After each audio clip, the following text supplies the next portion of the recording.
காராமணியில் காணப்படக்கூடிய vitamin B1 அதாவது thiamine சத்து இதய நலத்திற்கு பெரிதும் உதவிகரமாக இருக்கும்.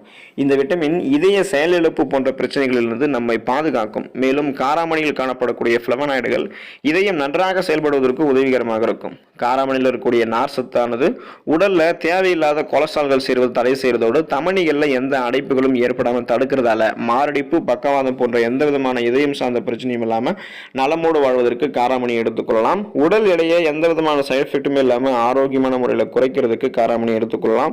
காராமணியானது குறைந்த கொழுப்புகளை கொண்டிருக்கு. மேலும் வளமான அளவு ஃபைபர் என்று சொல்லக்கூடிய நார் சத்தையும் கொண்டிருக்கு.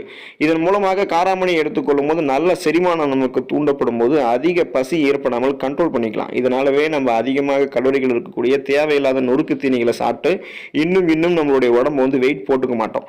இப்போ எடையை யாரெல்லாம் குறைக்க நினைக்கிறீங்களோ நீங்கள் காராமணி சாப்பிட்டீங்கன்னா மற்ற உணவுகளை சாப்பிடணுன்றது உங்களுக்கு அவசியம் இல்லை. காரணம் உங்களுக்கு பசி எடுக்க ஆரம்பிக்கும்.